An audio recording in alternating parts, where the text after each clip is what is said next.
Good morning, ladies and gentlemen. As I step out in the morning, I've just remembered a question that a number of our viewers have been asking. And the question is simple. And they have been asking, is there a silent handshake? Or is there a soft, let me call it soft handshake between Raila Amolo, Uhuru Muigai Kenyatta, and William Samoei Ruto? And a number of our viewers want me to give my take on this. If you're joining this channel for the first time, this is Rashis Kaman TV, the tallest man in Black Africa. My answer, it is possible. You know, with the politicians, anything is possible. I've always said that whenever their interests converge, they will always work together. When you look at a number of indications, you realize that it is possible that there is a silent or a soft handshake. The first thing is that Raila seems to be supporting the constitution of Mombasa Port. Indeed, he is supporting it. He doesn't seem to be I'm not saying that he seems to be supporting it. I can say with certainty that he has said himself that he is supporting it. And, you know, the government is very keen on this idea. Raila is saying is that he does not support the privatization of the Mombasa port, but he supports some conditions to attract some investments. That is one area that clearly indicates that these people could be meeting or they could be working. Again, when you look at Mother Karua and Raila Amolo, chemistry that was there is diminishing. Na jambo moja ambalo tunajua kuhusu Mother Karua is one person you cannot compromise, and there is no way Mother Karua can work with William Samoei Ruto. That is what I know. At the moment to be declared that the people's president and the president are working together, or they have agreed on a handshake, that would be the end of the relationship or the working relationship that Raila and Karua seems to enjoy.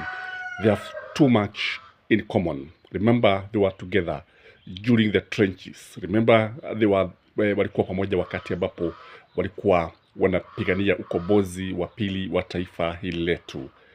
And the other thing that makes me thinks that these people could be working together is the way they are supporting the bipartisan talk.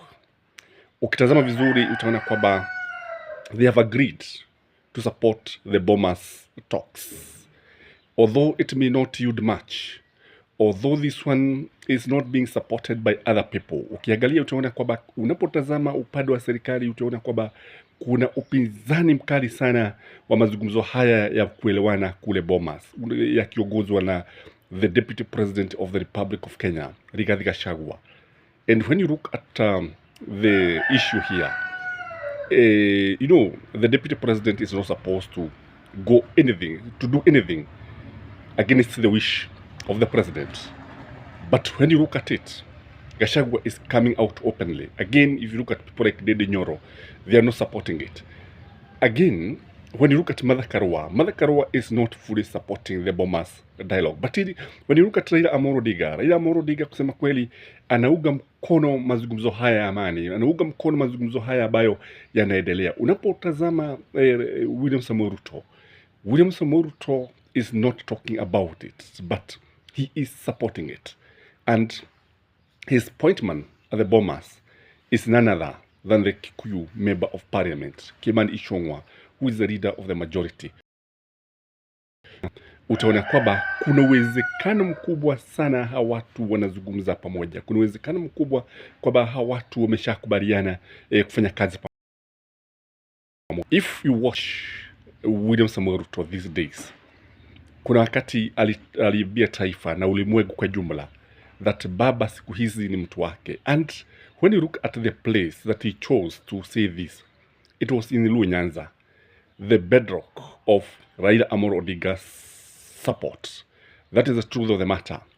Wakati anaambia watu wa Raila hivi, unajua jambo moja ni kwamba anawaambia ukweli, and wakati it is coming from the president himself, you realize that kuna makubaliano, and ukitazama vizuri sana utaona kwamba Raila did not come out to dispute this, the fact to deny, ili kuonyesha kwamba hata yeye anakubali, ni kuonyesha hata yeye anajua ni kweli wamekubaliana kufanya kazi pamoja.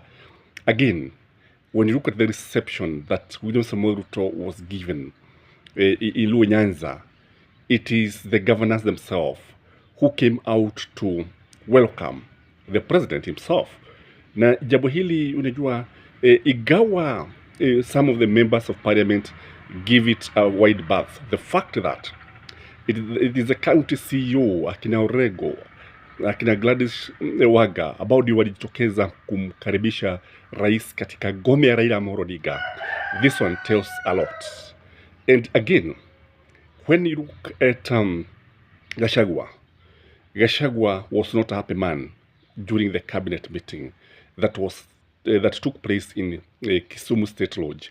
Na ukitazama vizuri sana hata kule kuachwa nyuma kwake wakati anaenda katika ngome ya Raila, utaona kwamba kuna ujumbe wa kisiasa ambao Wakenya walitakiwa kufahamu, because what has been antagonizing the two leaders is Rigathi Gachagua, kwa sababu very very divisive.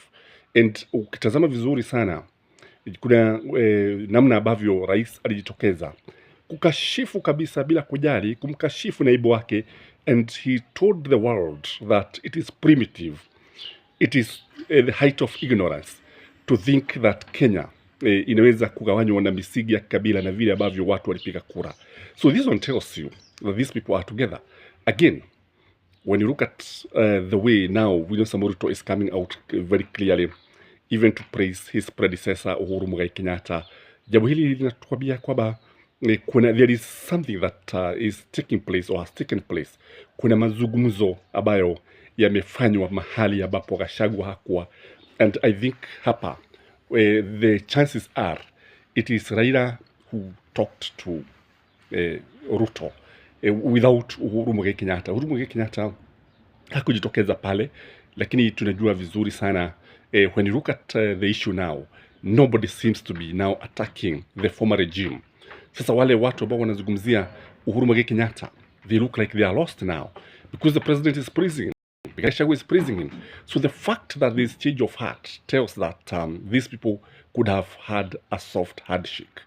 Again, when you look at Matiang'i was expected to appear before the parliamentary committee to answer some questions. In fact, he was supposed to appear on, is it Tuesday, Wednesday? He did not appear. I don't know whether they had postponed. And this one tells you that kuna mazungumzo ya maelewano ambayo yamekuwa yakiendelea pale, na ukitazama vizuri sana utaona kwamba Kenyans could be right, because I've always said that these politicians are not enemies. These politicians are great friends. These politicians will always come together, and they don't have much in conflict. They don't have what we call ideological differences. If they had ideological differences, like now, the way the American politics is played, because when you look at the Republican and the Democrats, their differences are ideological. But when you look at Kenya, it is in interest. Ni tamaa tu ambao inawatofautisha, but all said and done, hawana tofauti za ideolojia. Utaona kwamba ni watu ambao malengo yao ni yale yale. Kwa hivyo, if you ask me, there is a soft handshake between Uhuru Muigai Kenyatta, Raila Amolo Odinga, and William Samoei Ruto. But Kalonzo need to watch out. You need to watch out because ukimtazama wakiwa na Gachagua, they will be the greatest loser.